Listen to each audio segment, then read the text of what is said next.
ನಮಸ್ಕಾರ ನಮಸ್ಕಾರ ನಮಸ್ಕಾರ. ಈ ಸಾರ್ವಜನಿಕ ಹಿತಾಸಕ್ತಿನಲ್ಲಿ ಹೋರಾಟ ಮಾಡಿ ಜೈಲಿಗೆ ಹೋಗಿ ಬಂದ್ರೆ ಒಂದು ಹೆಮ್ಮೆ ಅಂತ ಹೇಳ್ಬೋದು. ಬೆಳಗುರು ಅವ್ನು ಯಾರ ರವಿ ಡಿಚಣ್ಣ ಅವ್ನು ಹಾಕೊಂಡು ಗುಮ್ಮಿದ್ದೆ, ಸುಳ್ಳು ಕೇಸ್ ಹಾಕಿದ್ರು ಜೈಲಿಗೆ ಹೋಗಿ ಬಂದ್ರೆ ತಲೆ ಎತ್ಕೊಂಡು ಓಡಾಡಬಹುದು. 2011ರಲ್ಲಿ ಆರ್ ಅಶೋಕ್ ಅವನನ್ನು ಎಕ್ಸ್ಪೋಸ್ ಮಾಡಿದ್ದಕ್ಕೆ ಬಾಮಂದ ಹೆಸರಲ್ಲಿ ಯಾವುದೋ ಕೂಟ್ರು ಜಾಗನ ಅವ್ರು ಬಾಮಂದ ಹಾಕೊಂಡ್ಬಿಟ್ಟಿದ್ರು. ಅವನ ಮೇಲೆ ಕಂಪ್ಲೇಂಟ್ ಕೊಟ್ಟಿದ್ದ, ಅಶೋಕನ್ ಮೇಲೆ. ರಾತ್ರಿ 14 ಕಂಪ್ಲೇಂಟು, ಒಂದು ಅಟ್ರಾಸಿಟಿ ಕೇಸ್ ಹಾಕಿ ಅವನ ಅಶೋಕ್ನು ರವಿಕಾಂತೇಗೌಡ ಅಂತ DCP ಇದ್ದ ಇಲ್ಲಿ, ಬೆಸ್ಗಳ್ಳಿ ರಾಮಣ್ಣನ ಮಗನು. ಈಗ ಜಾಯಿಂಟ್ ಕಮಿಷನರ್ ಆಗಿದ್ದ ಬೆಂಗಳೂರು ಸಿಟಿಗೆ. ನಮ್ಮ ಹಿಂಗ ಒಕ್ಕಲಿಗ ಕಮ್ಯುನಿಟಿ ಆದ್ರೆ ನೋಡಿ, ಕುಂಟೆತ್ತು ಹೊಲಕ್ಕಾಗಲ್ಲ ಅಂತೆ, ನಮ್ಮವ್ರು ನಮ್ಗಾಗಲ್ಲ. ನನ್ನ ಮೇಲೆ ಕೇಸ್ ಹಾಕ್ದವ್ರೆಲ್ಲ ಒಕ್ಕಲಿಗರೇ. ಯಾಕೆ ವಿಚಾರ ಹೇಳ್ತಾ ಇದ್ದೀನಿ ಅಂತಂದ್ರೆ, ಅದೇ ಹೇಳ್ತೀನಲ್ಲ, ಕುಂಟೆತ್ತು ಹೊಲಕ್ಕೆ ಊನ ಅಂತೆ. ಅಂದ್ರೆ ಕುಂಟೆತ್ತಿದ್ರೆ ಅದಕ್ಕೂ ಹೊಲಕ್ಕೆ ಊನ ಅಂತೆ, ನಮ್ಮವರು ನಮ್ಗೂನ ಅಂತೆ. ನೋಡಿ, ನನ್ನನ್ನ ಈ ಮಟ್ಟಕ್ಕೆ ಕೇಸ್ ಹಾಕ್ದವರು, ನನ್ನನ್ನ ಪರೀಕ್ಷೆ ಮಾಡಿದವರೆಲ್ಲ ಒಕ್ಕಲಿಗರೇ. ಆದ್ರೆ ಅವರ ಊಹೆಗೂ ಮೀರಿ ಬೆಳೆದು ನಿಂತ್ಕೊಂಡಿದ್ದೀನಿ. ಅದು ಬೇರೆ ವಿಚಾರ, ಸೈಡಿಗಿರ್ಲಿ. ಒಂದು ವಿಚಾರ, ಬಿಗ್ ಬಾಸ್ ವಿಚಾರದಲ್ಲಿ ನೆನ್ನೆ ಯಾರೋ ನನ್ಗೊಂದು ವಿಡಿಯೋ ಕಳಿಸಿದ್ರು. ಅದ್ರಲ್ಲಿ ನೋಡಿದ್ರೆ ಬಿಗ್ ಬಾಸ್ ಸೀಸನ್ 11ನ ಮೋಕ್ಷಿತಾ ಪೈ ಅಂತಂದ್ರೆ ನನಗೆ ಗೊತ್ತಾದಂತ ಮಾಹಿತಿ ಏನಂತಂದ್ರೆ, ಮುಂಚೆ ಆಕೆ ಹೆಸರು ಐಶ್ವರ್ಯ ಪೈ ಅಂತ ಐತಂತೆ. ಮಂಗಳೂರಿಯನ್ಸು, ಅದೇನೋ BA ಮಾಡ್ಕೊಂಡು ಶ್ರೀನಗರದಲ್ಲೆಲ್ಲೋ ಜೀವನ ಮಾಡ್ತಾ ಇತ್ತಂತೆ. 2014ರ ಕತೆ ಇದು. ಇವತ್ತು 2024ರಲ್ಲಿ ಏನು ಮೋಕ್ಷಿತಾ ಪೈ ಅಂತ ಏನಿದ್ದಾಳೆ, her real name was Aishwarya Pai ಅಂತ ನಮ್ಗೆ ಮಾಹಿತಿ ಸಿಕ್ಕಿದೆ. ಇದೇ ಮೋಕ್ಷಿತಾ ಬಿಗ್ ಬಾಸ್ ಸೀಸನ್ 11ರ ಮೋಕ್ಷಿತಾ ಪೈ ಮಂಗಳೂರು ಹುಡುಗಿ. ಆಕೆ 2014ರಲ್ಲಿ ಮನೆಯಲ್ಲಿ ಯಾವುದೋ ಒಂದು ಮಗುಗೆ ಪಾಠ ಹೇಳ್ಕೊಡ್ತಾ ಇರ್ತಾಳೆ. ಪವಿತ್ರ ಅನ್ನೋ ಹೆಣ್ಮಗಳಿಗೆ, 14 ವರ್ಷದ ಹೆಣ್ಮಗಳಿಗೆ ಪಾಠ ಹೇಳ್ಕೊಡ್ತಾ ಇರ್ತಾಳೆ. ಪಾಠ ಹೇಳ್ಕೊಡ್ಬೇಕಾದ್ರೆ ದುಡ್ಡಿನ ಆಸೆಗೆ ತನ್ನ ಸ್ನೇಹಿತ ನಾಗಭೂಷಣ್ ಜೊತೆ ಸೇರ್ಕೊಂಡು ಆ ಪಾಠ ಹೇಳ್ಕೊಡ್ತಾ ಇದ್ದಂತ ಟೀಚರ್ ಲೆಕ್ಕ ಹಾಕಳ್ರಿ. ಒಬ್ಬ ಟೀಚರ್ ಅಂತಂದ್ರೆ ದಾರಿ ತೋರಿಸ್ಬೇಕು. ಟೀಚರ್ ಅಂದ್ರೆ ಭವಿಷ್ಯದ ಕನಸನ್ನ ಕಾಣಿಸ್ಬೇಕು. ಟೀಚರ್ ಅಂತಂದ್ರೆ ನಾವು ಕೆಟ್ಟ ದಾರಿಲಿದ್ರೆ ಒಳ್ಳೆ ದಾರಿ ತರಬೇಕು. ಇದು ಒಬ್ಬ ಟೀಚರ್ ಕೆಲಸ. ಬಟ್ ಆದ್ರೆ big boss contestant Mokshitha Pai alias Aishwarya Pai ಏನಿದ್ದಾರೆ, ಈ ಪೈ ಅಂದ್ರೆ ನಂಗೆ ದಯಾನಂದ್ ಪೈ ಏನೋ, ಈ real estate baron Dayanand Pai ಜ್ಞಾಪಕ ಬಂದ ನಂಗೆ. ಏನಕ್ಕೆ ಈ ತರ ಆ ದುಡ್ಡಿಗೆ ಆಸೆ ಬಿದ್ದು ಈ ತರ ಮಾಡ್ಕೊಂತಾರೋ ದೇವ್ರಣ್ಣ ನಮ್ಗಂತೂ ಗೊತ್ತಿಲ್ಲ. ಬಟ್ ಒಂದಂತೂ ನಿಜ, ಅಕ್ರಮ ಹಣಕ್ಕೆ ಆಸೆ ಬಿದ್ರೆ ಜೈಲು ಊಟ ಗ್ಯಾರಂಟಿ. ಆಶ್ಚರ್ಯ ಏನು ಅಂತಂದ್ರೆ, ಮನೆಗೆ ಪಾಠ ಮಾಡಕ್ಕೆ ಕಳಿಸ್ತಾ ಇದ್ದಂತ ಪೋಷಕರು ಒಂದ್ ದಿವಸ ಮಗು ಕಾಣೆ ಆಗುತ್ತೆ. ಅದನ್ನ ಕಿಡ್ನಾಪ್ ಮಾಡಿದವರು ಆ ಟೀಚರು, ಮತ್ತೆ ಆ ಮೋಕ್ಷಿತಾ ಅನ್ನೋ ಟೀಚರು, ಆ ಮೋಕ್ಷಿತಾ ಪೈ ಅನ್ನೋ ಟೀಚರು, ಮತ್ತೆ ಆಕೆಯ ಬಾಯ್ ಫ್ರೆಂಡು ಅಂತ ಆಶ್ಚರ್ಯ ಆಗುತ್ತೆ.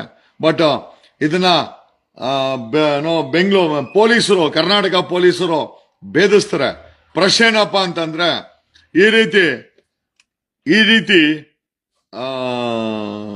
ತಾಳಕ್ಕೆ ಮೇಳದ ರೀತಿನಲ್ಲಿ ಬ್ಯಾಕ್ ಗ್ರೌಂಡ್ ಈ ತರ ಮಕ್ಕಳನ್ನ ಕಿಡ್ನಾಪ್ ಮಾಡೋ ಆರೋಪ ಇರುವಂತ ವ್ಯಕ್ತಿಗಳನ್ನ ಯಾವ ಕ್ರೆಡೆನ್ಷಿಯಲ್ಸ್ ಮೇಲೆ ಬಿಗ್ ಬಾಸ್ ಅವರು ಕರ್ಕೊಂಬಂದು ಜನಗಳ ಮುಂದೆ ನಿಲ್ಲಿಸ್ತಾರೆ ಅಂತ ನಿಜವಾಗ್ಲೂ ಆಶ್ಚರ್ಯ ಆಗತ್ತೆ. The biggest question is, Mokshitha ಇಂದ ಕರ್ನಾಟಕದ ಬಿಗ್ ಬಾಸ್ ಮುಖಾಂತರ ಬಿಗ್ ಬಾಸ್ ಅವರು ಏನ್ ಸಂದೇಶ ಕೊಡಕ್ಕೆ ಇಷ್ಟಪಡ್ತಾರೆ?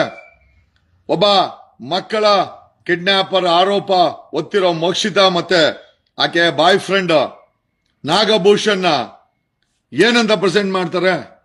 ನಿಜವಾಗ್ಲೂ ಇದೇ ಮೋಕ್ಷಿತನ? ಈಕೆ ನಿಜವಾಗ್ಲೂ ಮೋಕ್ಷಿತನ? ಆಮೇಲೆ ಅಲ್ಲಿ ಐಶ್ವರ್ಯ ಅಂತ ಹೇಳ್ತಾರೆ. ಕಾರಣ ಯಾಕೆ ಅಂತಂದ್ರೆ, ನಾನು ಕೇಳ್ಕೊಂಡಿದ್ದಕ್ಕೆ ಈ ಮಂಗಳೂರು ಕಡೆ Aishwarya is a very common name. Aishwarya Pai ಆಕೆ ಹೆಸರು ಅಂತ ನಮ್ಗೆ ಮಾಹಿತಿ ಸಿಕ್ತು. ಮುಂಚೆ ಐಶ್ವರ್ಯ ಪೈ ಆಗಿತ್ತು. ಈ ಕೇಸ್ ಆದ್ಮೇಲೆ ಹೆಸರು ಡ್ಯಾಮೇಜ್ ಆಗುತ್ತೆ ಅಂತ ಹೆಸರನ್ನ ಮೋಕ್ಷಿತಾ ಪೈ ಅಂತ ಚೇಂಜ್ ಮಾಡ್ಕೊಂಡ್ರು. ನೋಡಕ್ಕೆ ಸುಂದರವಾಗಿದ್ದಾಳೆ, ಮುಗ್ಧ ಹೆಣ್ಮಗಳು ಅಂತ ನಾವೆಲ್ಲ ಅನ್ಕೊಂಡಿದ್ವಿ. ಆದ್ರೆ 2014ರಲ್ಲಿ ಕಿಡ್ನಾಪ್ ಕೇಸಲ್ಲಿ ಕರ್ನಾಟಕ ಪೊಲೀಸರ ಅತಿಥಿಯಾಗಿದ್ಲು ಅಂತ ನಿಜವಾಗ್ಲೂ ಆಶ್ಚರ್ಯ ಆಗುತ್ತೆ. ಇಂಥವ್ರನ್ನೆಲ್ಲ ಬಿಗ್ ಬಾಸ್ಗೆ ಕರೆದವರಲ್ಲ, ಬಿಗ್ ಬಾಸ್ ಕಾರ್ಯಕ್ರಮದಲ್ಲಿ ಮಡ್ಕೊಂಡವ್ರಲ್ಲ ಅಂದ್ರೆ ನಿಜವಾಗ್ಲು ಆ ಬಿಗ್ ಬಾಸ್ ಅವ್ರಿಗೆ ಏನ್ ಹೇಳ್ಬೇಕೋ ನನಗಂತೂ ಗೊತ್ತಿಲ್ಲ. ಒಂದ್ ಕಡೆ ಚೈತ್ರಾ ಕುಂದಾಪುರ್ 5 ಕೋಟಿ ಡಿಮ್ಯಾಂಡ್ ಮಾಡಿ ಪೊಲೀಸರಿಗೆ ಅತಿಥಿ ಆಗಿದ್ಲು. ಒಂದ್ ಕಡೆ ಬಿಗ್ ಬಾಸ್ ಅಲ್ಲಿ ಚೈತ್ರಾ ಕುಂದಾಪುರ್ ಆಕೆನೂ ಜೈಲು ಊಟ 5 ಕೋಟಿ ಲಂಚ, 5 ಕೋಟಿ ಆಮಿಷ ದುಡ್ಡಿಸ್ಕೊಂಡು ಜೈಲು ಊಟ ತಿಂದ್ ಬಂದವಳೆ.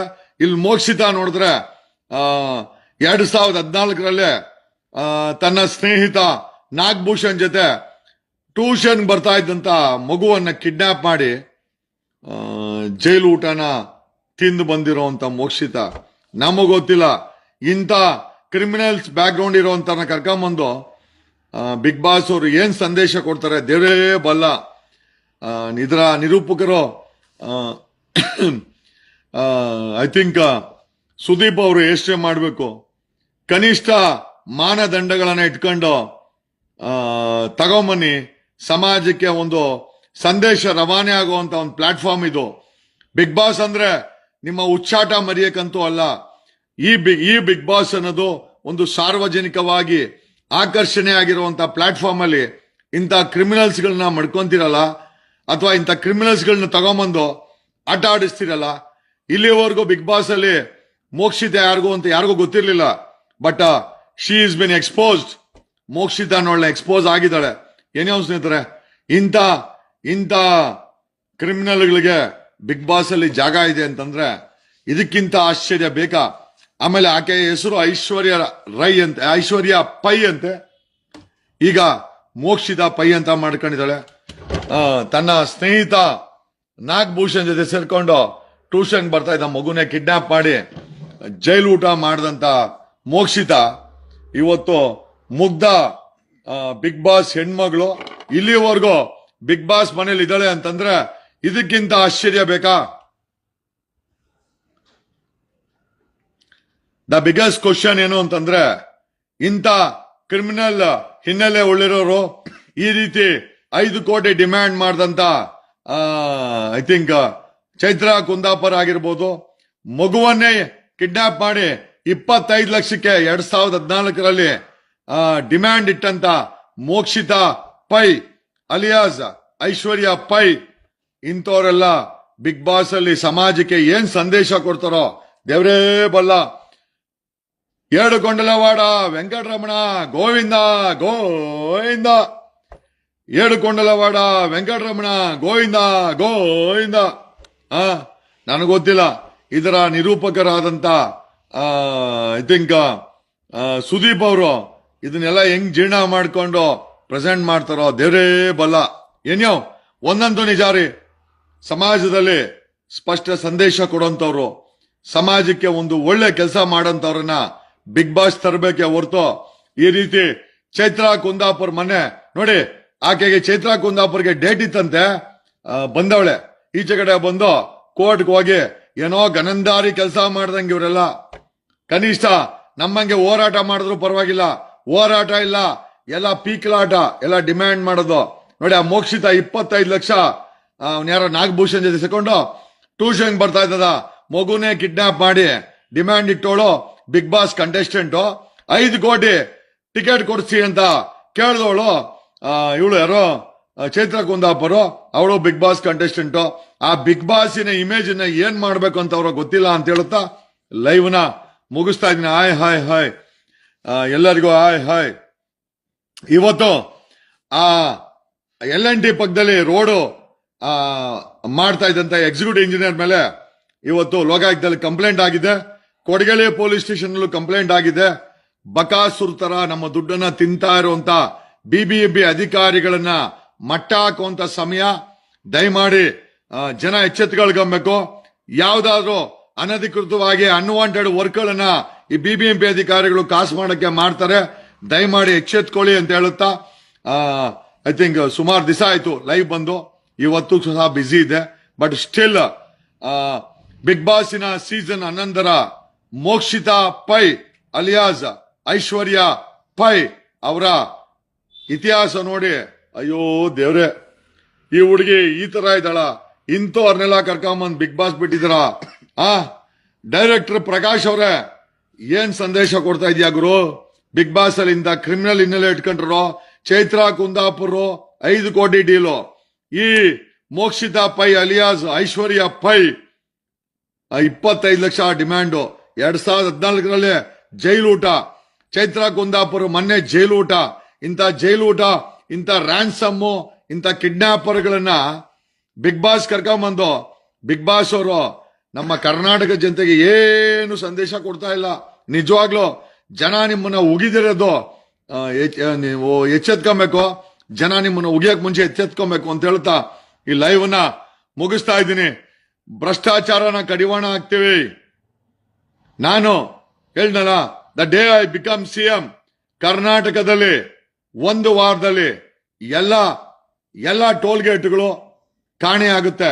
The day I become chief minister of Karnataka, ರಾಷ್ಟ್ರೀಯ ಹೆದ್ದಾರಿಗಳಾಗಿರ್ಬೋದು, ರಾಜ್ಯ ಹೆದ್ದಾರಿಗಳಾಗಿರ್ಬೋದು, ಟೋಲ್ ಗೇಟ್ಗಳನ್ನ 1 ವಾರದಲ್ಲಿ ವಿತಿನ್ 7 ಡೇಸ್ ಟೋಲ್ ಗೇಟ್ಗಳನ್ನ ರಿಮೂವ್ ಮಾಡ್ತೀವಿ.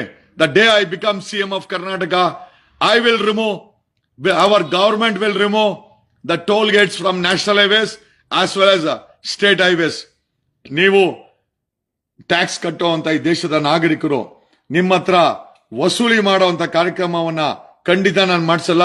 The day I become CM, the toll gates will be removed in Karnataka. This is my commitment to Karnataka. ಕರ್ನಾಟಕದ ಜನತೆಗೆ ಇದು ನನ್ನ ಕಮಿಟ್ಮೆಂಟ್. ಒಂದಲ್ಲ ಒಂದ್ ದಿವಸ ಸಿಎಂ ಆಗ್ತೀನಿ, ಅದ್ರಲ್ಲಿ ಯಾವುದೇ ಇದು ಡೌಟ್ ಬೇಡ. The day I become CM, 7 days ನಾನು ಮುಖ್ಯಮಂತ್ರಿ ಆದ 7 ದಿವಸದಲ್ಲಿ we will remove national highway toll. 1 toll gate ಇರಲ್ಲ, ₹1 ನೀವು ದುಡ್ಡನ್ನ ಆ ದಾರಿನಲ್ಲಿ ಓಡಾಡಕ್ಕೆ ಕಟ್ಟುವಂತ ಅವಶ್ಯಕತೆ ಇಲ್ಲ. In fact we will plant trees. National highway ಆಗಿರ್ಬೋದು, ಸ್ಟೇಟ್ ಹೈವೇ ಆಗಿರ್ಬೋದು, ಅಲ್ಲಿ ಬರುವಂತ ಪೊಲ್ಯೂಷನ್ ನ ಕಂಟ್ರೋಲ್ ಮಾಡಲಿಕ್ಕೆ ಅಕ್ಕಪಕ್ಕದಲ್ಲಿ state forest department will plant trees, ಮರಗಳನ್ನ ಪ್ಲಾಂಟ್ ಮಾಡ್ತದೆ ನಿಮ್ಮ ಆರೋಗ್ಯಕ್ಕೋಸ್ಕರ. We will ensure water, toilet, neatness, ಮತ್ತೆ ಒಂದು ಒಳ್ಳೆ scientific road, accident free road. ಆ ರೋಡ್ ಅಲ್ಲಿ cat eyes, street lights, patrolling vehicles. ನಿಮ್ಮ ಸೇಫ್ಟಿ ಇಂಪಾರ್ಟೆಂಟ್. ನೀವು ಜೀವಂತವಾಗಿರ್ಬೇಕು. ಆ ರೋಡ್ ಅಲ್ಲಿ ನೀವು ಚೆನ್ನಾಗಿ ಜೀವಂತವಾಗಿ ಸುರಕ್ಷಿತವಾಗಿ ಮನೆ ಸೇರ್ಕೊಬೇಕು. ಇದೇ ನಮ್ಮ ಉದ್ದೇಶ. ಜೊತೆನಲ್ಲಿ it's not only that, the government will run a call center. ನಿಮಗೆ ಬರಬೇಕಾದಂತ ಎಲ್ಲ ಸೇವೆಗಳು ಮನೆಗೆ ಬರುತ್ತೆ. That is also will be a commitment from our end. ನೀವು ಯಾವುದೇ ಡೆತ್ ಸರ್ಟಿಫಿಕೇಟ್ ಬೇಕಾಗಿರ್ಲಿ, ಬರ್ತ್ ಸರ್ಟಿಫಿಕೇಟ್ ಬೇಕಾಗಿರ್ಲಿ, DL ಬೇಕಾಗಿರ್ಲಿ, ಖಾತೆ ಆಗಿರ್ಲಿ, ಪಾಣಿ ಆಗಿರ್ಲಿ, ನಿಮಗೆ ಏನೇ ಸರ್ಕಾರಿ ಸೇವೆ ಬೇಕಾದ್ರೂ ಕಾಲ್ ಸೆಂಟರ್ಗೆ ಫೋನ್ ಮಾಡಿದ್ರೆ ಸರ್ಕಾರಿ ನೌಕರರು ನಿಮ್ಮ ಮನೆ ಬಾಗಿಲಿಗೆ ಬಂದು ಒಂದು ಸಣ್ಣ ಫೀಸನ್ನ ತಗೊಂಡು ನಿಮ್ಗೆ ಆ ಒಂದು ಸರ್ವಿಸ್ ಅನ್ನ ಕೊಡ್ತಾರೆ. ಇನ್ಫ್ಯಾಕ್ಟ್ ಎವ್ರಿ ಸಂಡೇ ಎಲ್ಲಾ ಸಿಟೀಸ್ ಅಲ್ಲೂ ಬಸ್ಸಸ್ ಅನ್ನ ಫ್ರೀ ಮಾಡ್ತೀವಿ. The day I become CM, ಭಾನುವಾರ ಸರ್ಕಾರಿ ಬಸ್ಗಳು ಉಚಿತವಾಗಿ ಓಡಾಡುತ್ತೆ. ನೀವು ಯಾರು ಬೇಕಾದ್ರೆ ಹತ್ಬಹುದು, ಯಾರು ಬೇಕಾದ್ರೆ ಇಳಿಬಹುದು. ಕಾರಣ ಯಾಕೆ ಅಂತಂದ್ರೆ ಆವತ್ತು ರೋಡ್ಗಳಿಗೆ ಟ್ರಾಫಿಕ್ ಪೊಲೀಸ್ ಅವ್ರಿಗೆ ಸ್ವಲ್ಪ ನಾವು ಪುರುಷತ್ ಕೊಡೋಕ್ಕೋಸ್ಕರ we will not allow vehicle movement on Sunday. ನಾನು ಸಿಎಂ ಆಗಿದ್ದ ದಿವಸ ಸಿಟಿಗಳಲ್ಲಿ ಪ್ರೈವೇಟ್ ವೆಹಿಕಲ್ಸ್, ನಿಮ್ಮ ಕಾರುಗಳು, ಗಾಡಿಗಳು ಸಿಟಿಗೆ ಬರಬಾರ್ದು. ನೀವೇನಾದ್ರು ಸಿಟಿಲಿ ಓಡಾಡಬೇಕು ಅಂತಂದ್ರೆ you have to only utilise bus. ಕಾರಣ ಯಾಕೆ ಅಂತಂದ್ರೆ ಪೊಲ್ಯೂಷನ್ ಕಡಿಮೆ ಮಾಡಕ್ಕೆ, ಮತ್ತೆ ನೀವು ಕೂಡ ಬಸ್ಸಲ್ಲಿ ಓಡಾಡಿದ್ರೆ ಉಚಿತವಾಗಿ ನಿಮ್ಗೊಂದು ಆನಂದ ಸಿಗುತ್ತೆ. ಈ ರೀತಿ ವಿಧವಾದಂತಹ ಸ್ಕೀಮ್ಗಳನ್ನ government will run call center. ನಿಮ್ಮ ಯಾವುದೇ ಸಮಸ್ಯೆಗೂ ನೀವು ಎಲ್ಲೂ ಹೋಗ್ಬೇಕಾಗಿಲ್ಲ. ಗವರ್ಮೆಂಟ್ ಕಾಲ್ ಸೆಂಟರ್ಗೆ ಫೋನ್ ಮಾಡಿದ್ರೆ ವಿತ್ ಇನ್ ಸ್ಟಿಪ್ಯುಲೇಟೆಡ್ ಟೈಮ್ ಸರ್ಕಾರಿ ನೌಕರು ನಿಮ್ಮ ಮನೆಗೆ ಬಂದು ನಿಮ್ಗೆ ಸೇವೆ ಕೊಡ್ತಾರೆ. ಆಮೇಲೆ ಟೋಲ್ ಗೇಟ್ಸ್ ಆಯ್ತು. ರೈತ 40,000 ಕೆರೆಗಳಿದೆ. We will desilt all the lakes within 90 days. 90 ದಿವಸದ ಒಳಗಡೆ ಎಲ್ಲ 40,000 ಕೆರೆ ಇದೆ ಕರ್ನಾಟಕದಲ್ಲಿ. ಎನ್ಕ್ರೋಚ್ಮೆಂಟ್ ಕ್ಲಿಯರ್ ಮಾಡಿಸ್ತೀವಿ. And at the same time desilt ಮಾಡ್ತೀವಿ. ಕೆರೆನ ಹೂಳ್ ತೆಗೆದು ಅದ್ರಲ್ಲಿ ನೀರ್ ಶೇಖರಣೆ ಆಗ್ಬೇಕು. ಸಂಬಂಧಪಟ್ಟಂತ ಡಿಸಿಗಳು ಜವಾಬ್ದಾರಿ ಹೊರ್ತಾರೆ ಇದಕ್ಕೆ. ನಾಟ್ ಓನ್ಲಿ ದಟ್, ರೈತರ 40 ನನಗೆ ಇರೋ ಮಾಹಿತಿ ಪ್ರಕಾರ 40 ಲ್ಯಾಕ್ ಬೋರ್ವೆಲ್ಸ್ ಇದೆಯಂತೆ ಕರ್ನಾಟಕದಲ್ಲಿ. ಅಂತಂದ್ರೆ ಬೋರ್ವೆಲ್ ಇಂದ ನೀರನ್ನ ಪಂಪ್ ಮಾಡಂತರು. ನಾವು ಕೆರೆಗಳಲ್ಲಿ ನೀರ್ ಶೇಖರಣೆ ಮಾಡಿ ಡಿಸಿಲ್ಟ್ ಮಾಡಿ ಕೆರೆಗಳಲ್ಲಿ ನೀರ್ ಶೇಖರಣೆ ಮಾಡಿ ಎಂಕ್ರೋಚ್ಮೆಂಟ್ ಕ್ಲಿಯರ್ ಮಾಡಿದ್ರೆ ಮಳೆಗಾಲದಲ್ಲಿ ಕೆರೆಗಳು ತುಂಬಿಕೊಳ್ತದೆ. ನಿಮ್ಗೆ 1000 ಅಡಿಗೆ ಇರುವಂತ ನೀರು 100 ಅಡಿಗೆ ಸಿಗುತ್ತೆ. ರೈತರಿಗೆ ಅನುಕೂಲ ಆಗುತ್ತೆ. ಜೊತೆನಲ್ಲಿ ರೈತರ ಪಂಪ್ ಸೆಟ್ಗಳಿಗೆ ಉಚಿತವಾಗಿ 90% ಸಬ್ಸಿಡಿನಲ್ಲಿ solar panels and windmill panels ಅನ್ನ ಸರ್ಕಾರ ಕೊಡುತ್ತೆ. ರೈತ ರಾಜ, ಅನ್ನ ಕೊಡೋನು ರಾಜ ಆಗ್ಬೇಕು. ಅನ್ನ ಕೊಡೋನು ಸುಖವಾಗಿರ್ಬೇಕು. ಕರ್ನಾಟಕದಲ್ಲಿ ಅನ್ನ ಕೊಡೋಂತ ರೈತ ಯಾವತ್ತು ನೇಣಾಕೊಂಬಾರ್ದು, ಆತ್ಮಹತ್ಯೆ ಮಾಡ್ಕೊಂಬಾರ್ದು. ನಮ್ಮ this will be one of the main agenda. ಮೂರನೇದಾಗಿ ಪ್ರತಿ ಡಿಸ್ಟಿಕ್ ಅಲ್ಲೂ 2 ರಿಂದ 3 ಹೈಟೆಕ್ ಆಸ್ಪತ್ರೆಗಳನ್ನ ಆಪರೇಟ್ ಮಾಡ್ತೀವಿ. ನಾಟ್ ಓನ್ಲಿ ದಟ್, ಆಲೋಪತಿ ಜೊತೆನಲ್ಲಿ ಹೋಮಿಯೋಪತಿ ಜೊತೆಲಿ ಆಯುರ್ವೇದಿಕ್. ನಿಮ್ಗೆ ಚಾಯ್ಸ್ ಇರಬೇಕು. ಈ ಆಸ್ಪತ್ರೆಗೆ ಹೋದ್ರೆ ನಾನು ಹೋಮಿಯೋಪತಿಗೆ ಹೋಗ್ಬೋದು, ಸರ್ಕಾರಿ ಆಸ್ಪತ್ರೆ, ಈ ಆಸ್ಪತ್ರೆ ಆಲೋಪತಿ, ಈ ಆಸ್ಪತ್ರೆ ಆಯುರ್ವೇದಿಕ್. ಈ ರೀತಿ ಚಾಯ್ಸ್ ಅನ್ನ ಕೊಡ್ತೀವಿ ನಿಮ್ಗೆ. ನಿಮ್ಮ ಆರೋಗ್ಯವನ್ನ ಕಾಪಾಡುವಂತ ಕೆಲಸ ನಿಮ್ಗೆ ಆಗಿರ್ಬೇಕು. Karnataka will make it green. ಪ್ರತಿ ಮನೆಗೂ ಅಷ್ಟೇನೆ ನಿಮ್ಮ ಕರೆಂಟ್ ಅನ್ನ ನೀವೇ ಉತ್ಪಾದಿಸಣೆ ಮಾಡಲು ಸರ್ಕಾರದಿಂದ ಒಂದು ಮ್ಯಾಕ್ಸಿಮಮ್ ಸಬ್ಸಿಡಿಯನ್ನ ನಿಮಗೆ ಕೊಡಲಾಗುತ್ತದೆ. ನಿಮ್ಮ ಕರೆಂಟ್ ಅನ್ನ ಉಚಿತವಾಗಿ, ಸೂರ್ಯ ಉಚಿತವಾಗಿ ಸಿಗ್ತಾನೆ. ಪ್ಯಾನೆಲ್ಸ್ ಬೇಕಾಗಿದೆ. The government will give you maximum subsidy. ನಿಮ್ಮ ಕರೆಂಟ್ ಅನ್ನ ನೀವೇ ಉತ್ಪತ್ತಿ ಮಾಡ್ಕೊಳ್ಳಿ. ಸರ್ಕಾರದ ಮೇಲೆ ಡಿಪೆಂಡ್ ಆಗಿರೋದು ಬೇಡ. ಎಸ್ಪೆಷಲಿ ರೈತರು. ಟೋಲ್ಗೇಟ್ ಆಯ್ತು, ಹಾಸ್ಪಿಟಲ್ಸ್ ಆಯ್ತು, ರೈತರಿಗೆ ಉಚಿತವಾದಂತ ವಿದ್ಯುತ್ ಅನ್ನ ಉತ್ಪಾದನೆ ಮಾಡಲಿಕ್ಕೆ ಸೋಲಾರ್ ಪ್ಯಾನೆಲ್ಸ್ ಜೊತೆಲಿ ಕೆರೆಗಳನ್ನ ಊರೆಳ್ತೀವಿ. ಆಮೇಲೆ ಸಂಬಂಧಪಟ್ಟಂತ ಕೋಆಪರೇಟಿವ್ ಸೊಸೈಟೀಸ್ ಏನಿದೆ ಅದನ್ನು ಕೂಡ ರೆಗ್ಯುಲೈಸ್ ಮಾಡ್ತೀವಿ. Will monitor it. ಯಾವುದೇ ಕಾರಣಕ್ಕೂ ಭ್ರಷ್ಟಾಚಾರ ಇರಬಾರ್ದು. ಭ್ರಷ್ಟಾಚಾರಕ್ಕೇನೆ ಕಾಲ್ ಸೆಂಟರ್ ಇರುತ್ತೆ. ಯಾರೇ ನಿಮ್ಮ ಹತ್ರ ಹಣ ಕೇಳಿ, ಕಾಲ್ ಅಪ್ ದ ಕಾಲ್ ಸೆಂಟರ್. ನಗು ಬರುತ್ತೆ ಕೆಲವ್ರಿಗೆ. ಕಾರಣ ಯಾಕೆ ಅಂತಂದ್ರೆ ಜೀವನದಲ್ಲಿ ಕನಸೇ ಕಾಣಿರಲ್ಲ ಅವರೆಲ್ಲ. ಒಬ್ಬ ಸಾಮಾನ್ಯ ಹಳ್ಳಿ ರೈತನ ಮಗ ಮೊಮ್ಮಗ ನಾನು ಸಿಎಂ ಆಗ್ತೀನಿ ಅಂತ ಕನ್ಸ್ ಕಾಣ್ತಾ ಇಲ್ಲ, ಹೇಳ್ತಾ ಇದ್ದೀನಿ. ಅದು ಹಾಗೆ ಆಗುತ್ತೆ. ನನಗೆ ನಗುನು ಬರಲ್ಲ. ಕಾರಣ ಯಾಕೆ ಅಂತಂದ್ರೆ ಕೆಲವರು ಜೀವನದಲ್ಲಿ ಕನಸೇ ಕಂಡಿರಲ್ಲ. ನನ್ನ ಕನಸುಗಳೆಲ್ಲ ಕೂಡ ನನಗೆ ನನ್ಸಾಗಿದೆ. ಕಾರಣ ಯಾಕೆ ಅಂತಂದ್ರೆ I only believed in myself. ಇವತ್ತೇನಾದ್ರೂ ನಾನು ಬೆಳೆದಿದ್ರೆ ಅದು ನನ್ನ ಆತ್ಮವಿಶ್ವಾಸ. ಇವತ್ತೇನಾದ್ರೂ ನಾನು ಒಂದು ಗಟ್ಟಿಯಾಗಿ ನಿಂತಿದ್ರೆ, ಅಲ್ರಿ ಇಲ್ಲಿ ಕೂತ್ಕೊಂಡು ಶಿಗ್ಗಾವಿನಲ್ಲಿ ಬೊಮ್ಮಾಯಿನ ಸೋಲಿಸ್ತೀವಿ ಅಂತಂದ್ರೆ I am not an ordinary. ಇಲ್ಲಿ ಕೂತ್ಕೊಂಡು ಕುಮಾರಸ್ವಾಮಿ ಮಗನ್ ಸೋಲ್ತಾನೆ ಅಂತಂದ್ರೆ ಇಟ್ಸ್ ನಾಟ್ ಎನ್ ಆರ್ಡಿನರಿ. ಇರ್ಬೋದು, ಕಾಂಗ್ರೆಸ್ ವರ್ಕ್ ಮಾಡಿರ್ಬೋದು, ಜೊತೆನಲ್ಲಿ ರಣತಂತ್ರಗಳನ್ನ ನಾವು ಕೂಡ ಹಾಕಿದೀವಿ. ಪ್ರಶ್ನೆ ಏನಪ್ಪಾ ಅಂತಂದ್ರೆ ಕರ್ನಾಟಕದಲ್ಲಿ ರಾಜಕೀಯ ಅನ್ನೋದು ಕೆಲವು ಬಲಿಷ್ಠ ಫ್ಯಾಮಿಲಿಗಳ ಕೈಯಲ್ಲಿ ಸಿಕ್ಕಾಕೊಂಡಿದೆ.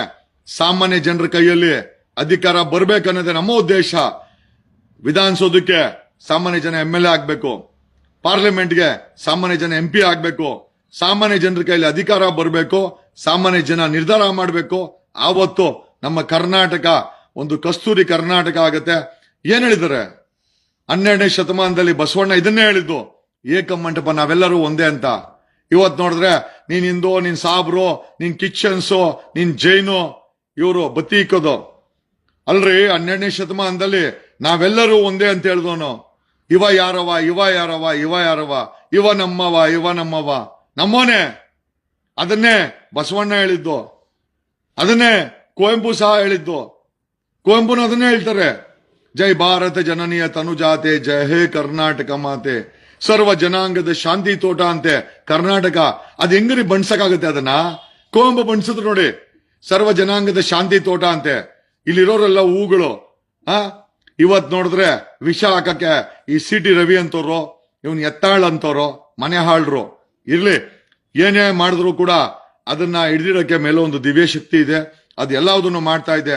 ಒಂದಲ್ಲ ಒಂದ್ ದಿವಸ ನಿಮ್ಮ ಸರ್ಕಾರ ಅಸ್ತಿತ್ವಕ್ಕೆ ಬರುತ್ತೆ. ಒಬ್ಬ ನಾಯಕ ಬಂದೇ ಬರ್ತಾನೆ. ನಿಮ್ಮ ಇಚ್ಛೆಗಳನ್ನೆಲ್ಲ ಪೂರ್ತಿ ಮಾಡ್ತಾನೆ. ನೀವು ಆತ್ಮವಿಶ್ವಾಸದಿಂದ ಜೀವನ ಮಾಡಬೇಕು. ನಿಮ್ಮ ಮುಖದಲ್ಲಿ ನಗು ಇರಬೇಕು. ನಿಮ್ಮ ಭವಿಷ್ಯದ ಬಗ್ಗೆ ನಿಮ್ ನಂಬಿಕೆ ಇರಬೇಕು. ಅಂತ ಸರ್ಕಾರನ ನಾವು ಕೊಡ್ತೀವಿ. ನೀವು ನೋಡಿರ್ಬೇಕು ಏಕ್ ದಿನ್ ಕಾ ಸಿಎಂ ಅಂತ ಅನಿಲ್ ಕಪೂರ್ ಮಾಡ್ತಾನೆ ಹಿಂದಿ ಫಿಲ್ಮ್ ಅಲ್ಲಿ. But the same thing will definitely happen. I believe in dreams. ನಾನು ಕಣ್ಣು ಮುಚ್ಚಿ ನಿದ್ರೆ ಹೋಗ್ಬೇಕಾರೆ ಕನ್ಸು ಕಾಣುವಂತ ವ್ಯಕ್ತಿ ಅಲ್ಲ. ನಾನು ಎಚ್ಚರವಿರ್ಬೇಕಾದ್ರೆ ಕಣ್ಣು ಮುಚ್ಕೊಂಡು ನನ್ನ ಕನಸನ್ನು ಕಾಣುವಂತ ವ್ಯಕ್ತಿ. ನಾ ಕಂಡ ಕನಸು ಎಲ್ಲ ನಿಜ ಆಗಿದೆ. ಖಂಡಿತವಾಗಿ ನಾನು ಅಡ್ವೊಕೇಟ್ ಆಗ್ಬೇಕು ಅನ್ಕೊಂಡೆ, ಅಡ್ವೊಕೇಟ್ ಆದೆ. ಅದಕ್ಕೆ ಮುಂಚೆ ಕಾಂಟ್ರಾಕ್ಟ್ ಆಗ್ಬೇಕು ಅಂತ ಆದೆ. ನಾನು ಶ್ರೀಮಂತ ಆಗ್ಬೇಕು ಅಂತ ಅನ್ಕೊಂಡೆ, ಶ್ರೀಮಂತ ಆದೆ. ನಾನು ಲವ್ ಮಾಡಿ ಮದುವೆ ಮಾಡ್ಕೊಬೇಕು ಅಂದೆ, ಮಾಡ್ಕೊಂಡೆ. ನನ್ನ ಜೀವನದಲ್ಲಿ ನಾನು ಎಲ್ಲಾವುದು ನೋಡ್ಬೇಕು ಅಂದೆ, ಎಲ್ಲಾವುದು ನೋಡ್ಕೊಂಡ್ ಬಂದೆ. ಹಿಮಾಲಯ ನೋಡ್ದೆ, ಜೈಲ್ ನೋಡ್ದೆ, ಹೋರಾಟ ನೋಡ್ದೆ, ಕಣ್ಣಲ್ಲಿ ನೀರ್ ನೋಡ್ದೆ. ಆಯ್ತಾ, ಏನ್ ನೋಡಿಲ್ಲ, ಎಲ್ಲಾವುದು ನೋಡ್ದೆ. ಎಲ್ಲಾ ನೋಡಿದ್ಮೇಲೆ ಆ ಒಂದು ಮೆಚುರಿಟಿ ಬಂತು. ಇವತ್ತು ಯಾರಿಗೂ ಭಯ ಬೀಳಲ್ಲ. ಕಾರಣ ಯಾಕೆಂತಂದ್ರೆ ನಿಮ್ಮ ಧ್ವನಿ. ನಾನು ಇವತ್ತೇನೇ ಮಾಡ್ದು ಅದು ನಿಮ್ಮ ಧ್ವನಿ. ನಾನು ಹೇಳ್ದಲ್ಲ, ಸರ್ಕಾರ ಸಹ ಸಾಮಾನ್ಯ ಜನರ ಸರ್ಕಾರ ಆಗ್ಬೇಕು. ಆವತ್ತೇ ನಮ್ಮ ದೇಶ, ನಮ್ಮ ರಾಜ್ಯ, ನಾವು ಉದ್ಧಾರ ಆಗೋದು ಅಂತ ಹೇಳುತ್ತಾ, ದಯಮಾಡಿ ಈ ಕನಸುಗಳನ್ನ ಇದು ಒಂದಲ್ಲ ಒಂದ್ ದಿವಸ ನನ್ಸಾಗುತ್ತೆ. The day is not far. ನಾವೆಲ್ಲ ನಗ್ತೀವಿ, ಸ್ಮೈಲ್ ಇರುತ್ತೆ, ನಮ್ಮ ಭವಿಷ್ಯ ಗಟ್ಟಿಯಾಗಿರುತ್ತೆ, ನಮ್ಮ ಮಕ್ಕಳ ಭವಿಷ್ಯ ಉಜ್ವಲ ಆಗಿರುತ್ತೆ, ನಮ್ಮ ದೇಶದ ಆರ್ಥಿಕತೆ ಭದ್ರವಾಗಿರುತ್ತೆ. We promise you this. ರೀ, ಒಂದ್ ದಿವಸ 20 ವರ್ಷಗಳ ಹಿಂದೆ ಕರ್ನಾಟಕದಿಂದ ಒಬ್ಬ ಪ್ರಧಾನ ಮಂತ್ರಿ ಆಗಿದ್ದ. ಇವತ್ತು ಗುಜರಾತಿಗಳು ದೇಶವನ್ನು ಆಡಳಿತ ಮಾಡ್ತಾ ಇದ್ದಾರೆ. ಒಂದಲ್ಲ ಒಂದ್ ದಿವಸ ಈ ಕರ್ನಾಟಕ ಮತ್ತೊಬ್ಬ ಪ್ರೈಮ್ ಮಿನಿಸ್ಟರ್ ಕೊಡುತ್ತೆ, ವಿಶ್ವವಿಖ್ಯಾತಿ ಪ್ರೈಮ್ ಮಿನಿಸ್ಟರ್ ನ ಕೊಟ್ಟೇ ಕೊಡುತ್ತೆ. The day is not far. Karnataka will give its prime minister to. ನಮ್ಮ ಆ ಜಾಗದಲ್ಲಿ ನಮ್ಮ ಕನ್ನಡಿಗ ಕೂತ್ಕೊಂತಾನೆ, ಅವನು ಜಗತ್ ವಿಖ್ಯಾತಿ ಆಗ್ತಾನೆ. ಕರ್ನಾಟಕದಲ್ಲಿ ಸಿಎಂ ಅಲ್ರಿ, ನಮ್ಮ ದೇಶದ ಪ್ರೈಮ್ ಮಿನಿಸ್ಟರ್ ಆಗ್ತಾರೆ ಕನ್ನಡಿಗರು. ಅವರು ಜಗತ್ ವಿಖ್ಯಾತಿ ಆಗ್ತಾರೆ. ಜಗತ್ತಲ್ಲಿ ಒಬ್ಬ ಇಂಟೆಲೆಕ್ಚುಯಲ್ ಅನ್ನೋ ಹೆಸರು ತಗೊಂತಾರೆ. ಬೇರೆ ಬೇರೆ ದೇಶಗಳು ಅವರಿಂದ ಅಡ್ವೈಸ್ ತಗೊಳ್ಳುವಂತ ಸಮಯ ಬರ್ತದೆ. ಆ ವ್ಯಕ್ತಿ ಪ್ರೀತಿ ಮಾಡ್ತಾನೆ, ಆ ವ್ಯಕ್ತಿ ಪ್ರೀತಿಯನ್ನು ಹಂಚ್ತಾನೆ, ಯಾರನ್ನು ದ್ವೇಷ ಮಾಡಲ್ಲ, ಗನ್ನಲ್ಲಿ ಸಾವಿನಲ್ಲಿ ಯಾವತ್ತು ಖುಷಿ ಪಡಲ್ಲ, ಯಾರನ್ನು ಒಡೆದಾಡಲ್ಲ ಅಂತ ಒಬ್ಬ ವ್ಯಕ್ತಿ ಈ ದೇಶಕ್ಕೆ ಪ್ರಧಾನಿ ಆಗ್ತಾನೆ. ಆ ದಿಸಗಳು ಅದು ಒಬ್ಬ ಕನ್ನಡಿಗನೇ ಆಗ್ತಾನೆ. ದಟ್ ಈಸ್ ಮೈ ಪ್ರಾಮಿಸ್ ಅಂತ ಹೇಳುತ್ತಾ ಈ ಲೈವ್ ವಾಯ್ಸ್ ಕೇಳಿಸ್ತಿಲ್ಲ. Are you sure?